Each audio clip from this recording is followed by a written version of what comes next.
Spoiler alert, her mum dies. Hey there poetry pals, welcome back to another video. This week I'm going to be reviewing I'm Glad My Mum Died by Jennette McCurdy. Hydrate or dihydrate. If you're new here, I normally do videos about all things poetry, and most of my reviews are actually poetry books. In this video, I'm going to talk about the reaction to it, I'm going to talk a little bit about the content, I'm going to talk about the style of writing, which for me is a huge win, and then I'm going to talk about like what I hope happens as a result of this book existing, like what I hope happens next. But before we go any further, please make sure you like this video, subscribe to my channel, and turn on notifications. The engagement really helps small creators like me get found. And speaking of engagement, please comment down below your favourite Nickelodeon character.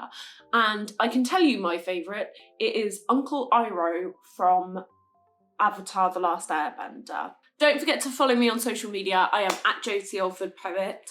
I am currently travelling around the world, so if you want to keep up with that, you can follow me on Instagram. And if you like what I'm doing, you can support the channel by joining me on Patreon or buying me a coffee, and the links to do both are in the description down below. On with the review, shall we? I want to start the review by giving a quick trigger warning. This book covers issues of death and grief, specifically to do with cancer. We've got abuse, physical, mental, and we've got stuff like alcoholism, eating disorders, including anorexia, bulimia, and binge eating, as well as stuff like OCD that is discussed in this book. So we're not going to be talking about them explicitly in this video. I'm not going to be, talking about that too much here, but I wanted you guys to know that that is definitely included in this book. And based on the reactions online, a lot of people have found them pretty triggering, and there are definitely moments where stuff isn't written in the gentlest way, if that makes sense. So that's something to bear in mind if those issues are difficult for you. Right. I think it is impossible to take this book out of the context in which it exists. And by that I mean like the press and the reaction and the controversies. That's how I found out that this book existed. So a lot of us will go into this book knowing a certain amount of controversy around it, not to mention the title. This controversy is one of the reasons why many readers, including myself, will choose to read it. So let's talk a little bit about the reactions and why I think people are wrong, which is my favourite thing to talk about. First up, the title. Some people weren't fans. I'm Glad My Mum Died is a pretty strong statement.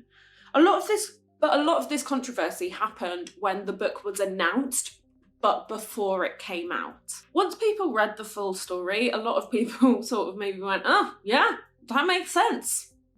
I can see why you're glad your mum died. But I'm sure there's going to be people who are still upset about it. And to that I say that's total bollocks. As the daughter of an abusive parent who is now dead, I understand the notion of being glad that your parent is dead. She says in an interview that she loves her mum, but that her mum was a bad person. And eventually, I think we see that her mum dying gives her the space to eventually heal. I'm going to be talking a little bit more about that when I talk about the content and structure of the book. But yeah, I kind of like the title, you know. Also, apparently there were some Ariana Grande fans who were mad at Jennette for being jealous of Ariana. But I can't help think Ariana and Jennette starred in a Nickelodeon show. That's what Ariana Grande did before she was like singing. This is for anyone who didn't grow up watching Nickelodeon, and yeah, I didn't know either.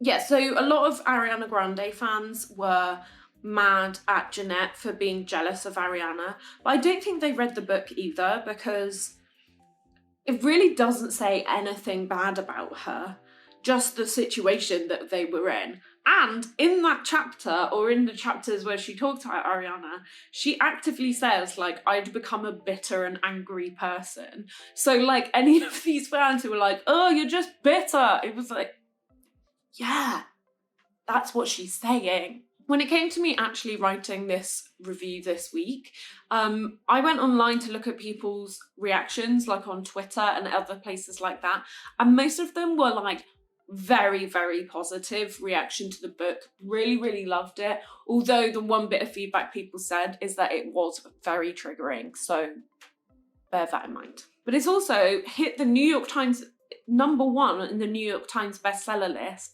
and physical copies sold out on Amazon. I got mine on Kindle because I'm traveling and I don't have space to carry physical books. So I just got it on Kindle. I paid full price for it and I don't regret it. I loved this book. So I'm going to talk a little bit about what happens in the book, pick out a couple of my favourite moments, but I'm not going to go too in depth into everything that happens. I'm just going to sort of talk about the different topics that are covered. We start at Jennette's birthday party when she is really young. Jennette is wearing an outfit that she hates because her mum likes it and she pretends to like it too. And for her birthday wish, she wishes for her mum to stay alive for another year.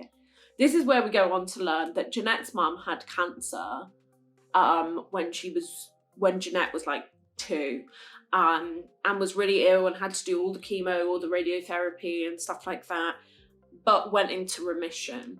And so the entire family is constantly reminded about how lucky they are for mum to still be alive. Yeah.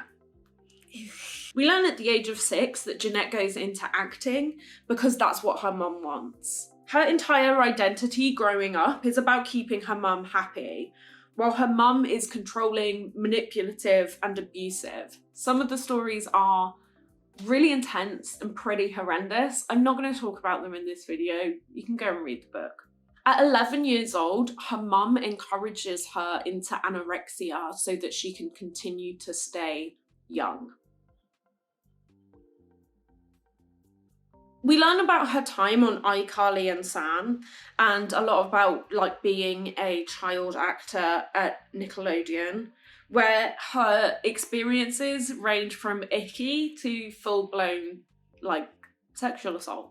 She talks about the creator that we all know through the press and all around it. She's talking about Dan Schneider. If you don't know who he is, Google it, like the headlines will explain everything. But she never actually names him in the book. She only calls him the creator. And I'm pretty sure creator is capitalized as well.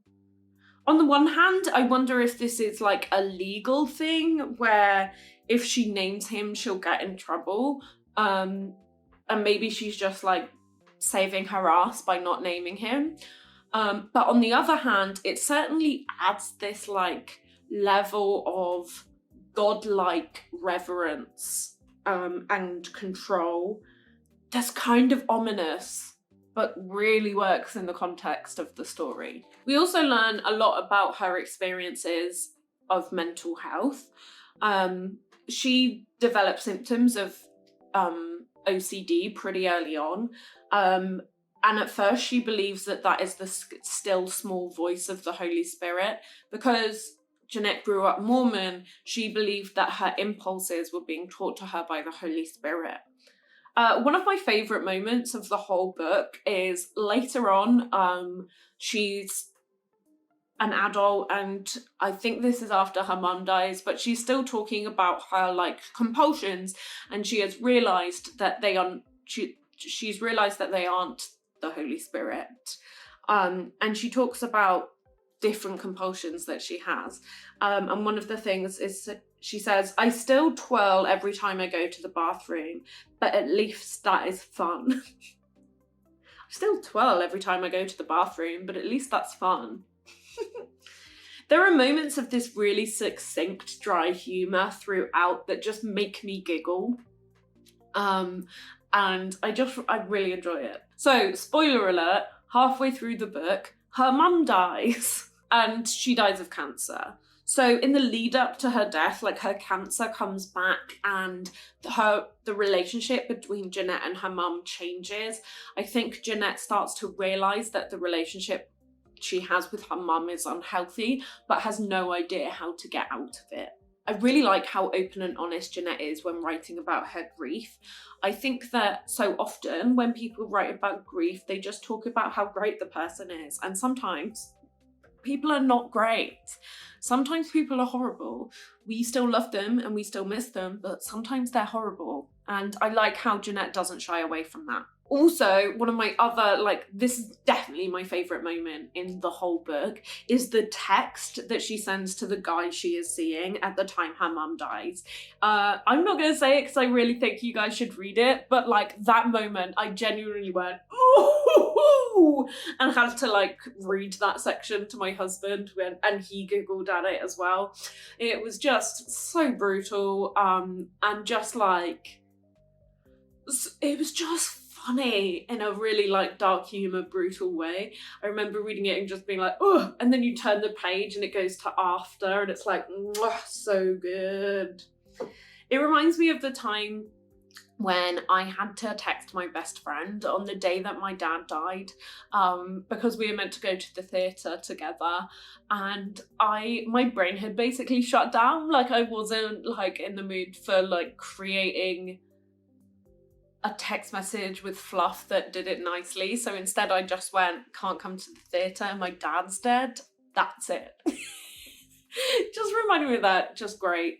Wonderful. So the second half of the book is about her dealing with, or not dealing, but then eventually dealing with her grief and trying to deal with the eating disorders that have now become such a huge part of her that they are really difficult to just stop. They just don't. One thing that I really appreciate about the latter half of the book is that we don't get this happy moment that's oh, and everything's fixed and I am okay now ending. And I think that's really useful because the fact is when you're dealing with grief or, eating disorders and stuff like that, recovery isn't a straight line. You don't just go from having a problem to not having it anymore. It's a continuous journey. And I think that she shows that quite well.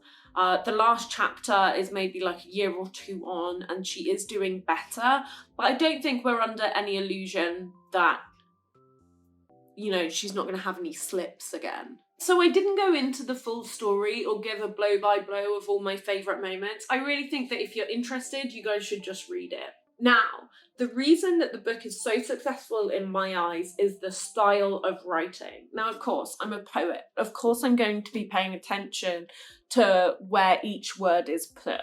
I like well-written prose, so this is well written, and this is the bit where I'm really going to go into why I think this book is so good. Because it's not just what she's talking about, it's how she's talking about it that makes it so good. This is a memoir, not an autobiography. So I had to Google this because, yes, I do have a master's in creative writing and an undergrad in English literature, but I still had to Google the difference between a memoir and an autobiography. But great thing is, I'm going to tell you, a memoir is, an autobiography is the story of a person's life, and it's kind of like the full story of a person's life written by that person. But a memoir is more a collection of memories. So it doesn't have to be the full story. It is more a collection of memories. And I think that phrasing suits this book really well because it is a series of snapshots of different moments throughout her life. And these snapshots come together to build a picture of Jennette's life and her relationship with her mum.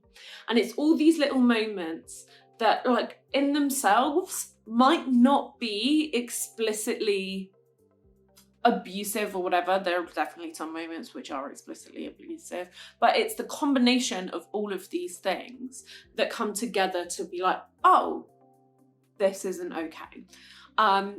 Sort of like, you know, when you have like a little picture and everything zooms out and then it makes one big picture, like that. The chapters are all fairly short and they all sort of start generally with the I am here, we are doing this, which sort of situates us right there. So it can be like 2 years on from the previous chapter, or it can be not very long at all, but it's sort of, we situate us with that first paragraph and then we go into the moment and we explore what impact that moment has had on Jennette. These chapters often end with an absolute zinger of a final sentence, and often I'm left at the end of each chapter going,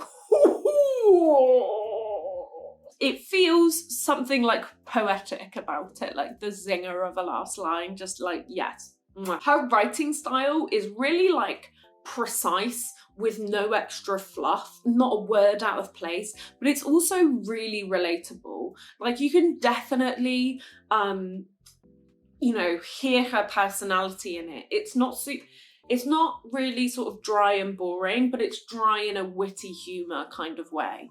Side note, a friend of mine listened to this book on audiobook and she said that it was great because it brought you so close, and she actually reads it in the audiobook, but also the really tough passages were really difficult to listen to, especially like the stuff where she talks about her eating disorder and her weight. Hearing that come in her own voice was hard. So something to bear in mind when you're engaging with the book.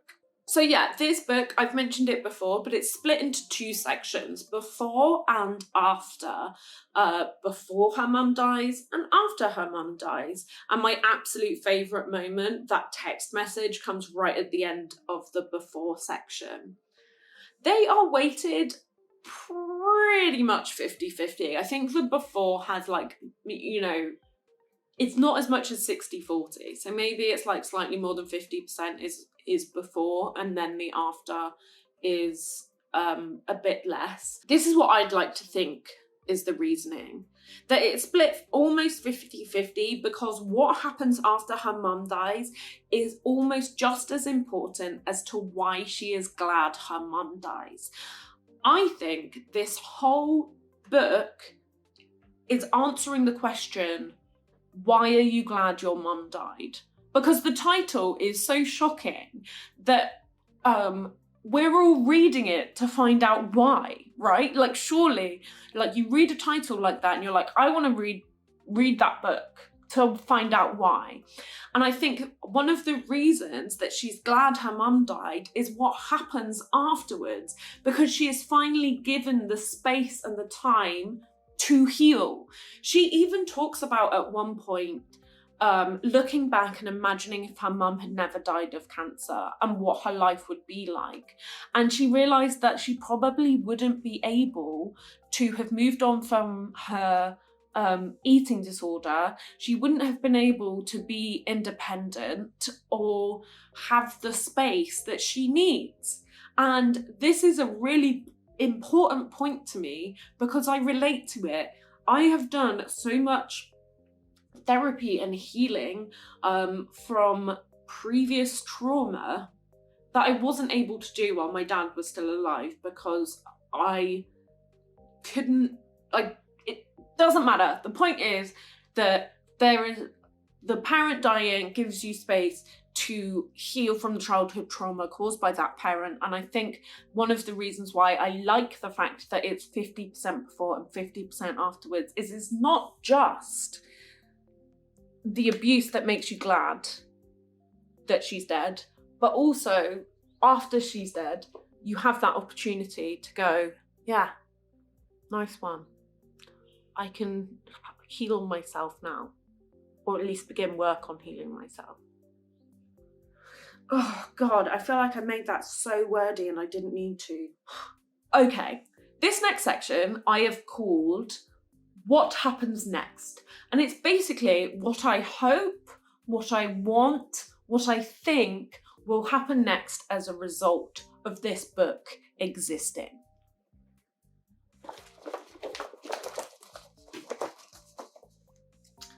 I am certain that as a result of this book, where Jennette has opened up about her eating disorders, that people will be paying even more close attention to her body and the way it looks. And especially any perceived weight gain or weight loss.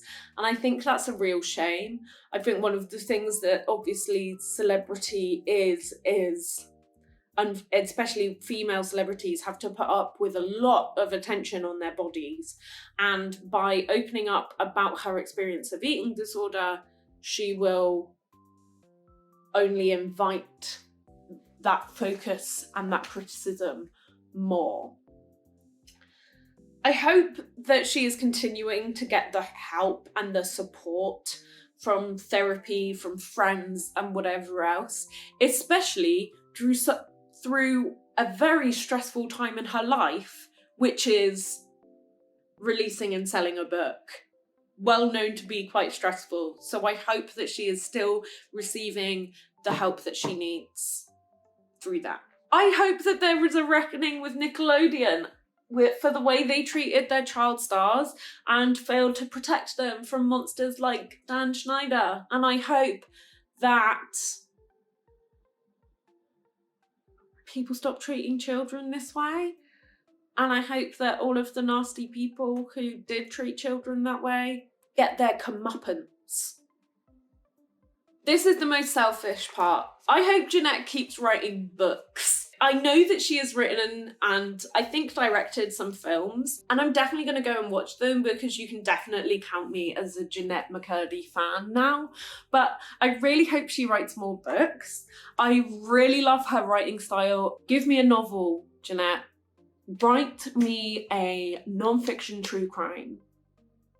Give me a play. Give me some poetry, Jennette. And finally, I hope Jennette doesn't listen to me or anyone else for that matter. I hope that she continues to live her life in whatever way she wants to. That's the most important thing. And with that, I want to hear from you guys. Have you read the book? If so, what did you think of it? And if you haven't read the book, will you? Will you based on this review? Don't forget to tell me as well your favourite fictional character from Nickelodeon. Mine is Uncle Iroh from Avatar: The Last Airbender. Can't not relate to that tea drinking genius. And that's it for this week's video. Don't forget to like this video, subscribe and turn on notifications. The engagement really helps small creators like me get found. And while we're on the subject, why don't you follow me on social media? I am at Josie Alford Poet on all the things. And support the channel by joining me on Patreon or buying me a coffee. The links to do both are in the description down below. Thanks so much for watching. I'll see you all in the next video. Bye! One thing I cannot stand about this book is the spelling of the word mum. It's got a U. Not an O. It's not mom. Stop it. Stop.